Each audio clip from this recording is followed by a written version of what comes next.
As the sun ascended over the sacred plains of Kurukshetra, anticipation mingled with fear in the air.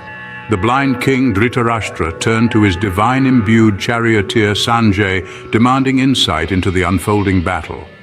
On the fields, Duryodhana approached his mentor Dronacharya, his voice trembling as he spoke of the formidable warriors on the Pandav side, Bhim, Arjun and others whose might rivaled even the gods. In the eyes of Duryodhana, fear twisted reality into a grim tapestry. Every warrior appeared as a titan, every weapon a harbinger of death. He recounted their names with a quivering voice, each one evoking awe and terror: Yuyudhan, Virat, Drupad. Legends whose very mention sent shivers down his spine. As if that wasn't enough, he continued listing names that struck fear into his heart. Drishtaketu, Chekitan, the king of Kashi, men of steel with hearts ablaze.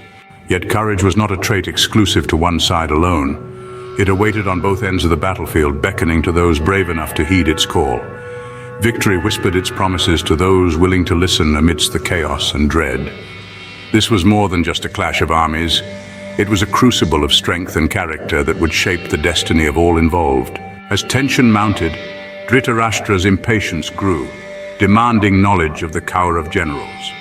With a tremble in his voice, Sanjay listed names that commanded both fear and respect. Bhishma, with his unwavering strength, and Karna, with his fierce determination, stood ready to lead the charge. Skilled warriors like Kripa, Ashwatthama, Vaikan and Bhurishrav bolstered the ranks, ready to fight to the last breath.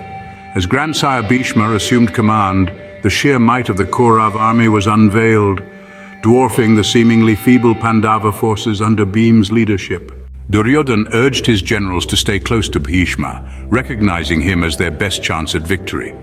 With a resounding roar that shook the very earth, Bhishma blew his conch shell with force, signaling impending destruction. The sound reverberated through the hearts of friend and foe alike, filling them with equal parts terror and exhilaration.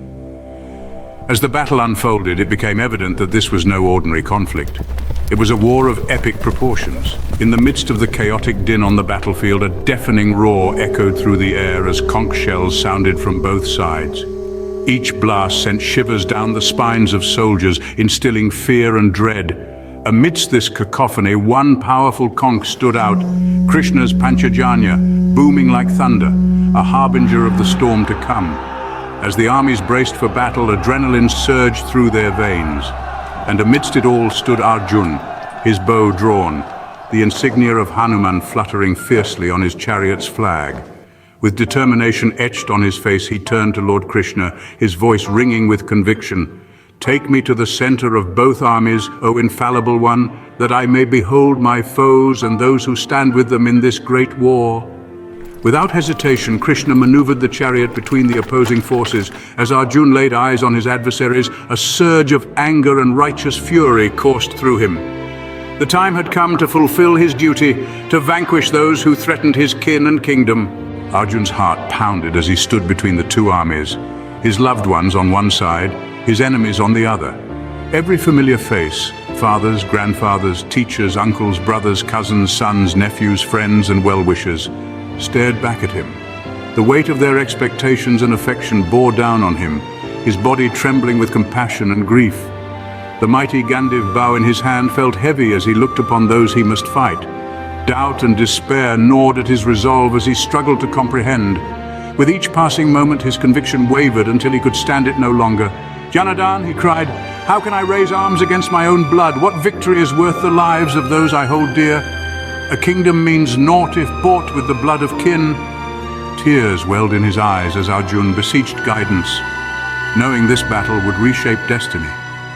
And so began the profound dilemma of Arjun, a conflict not only of arms, but of principles, love, and sacrifice.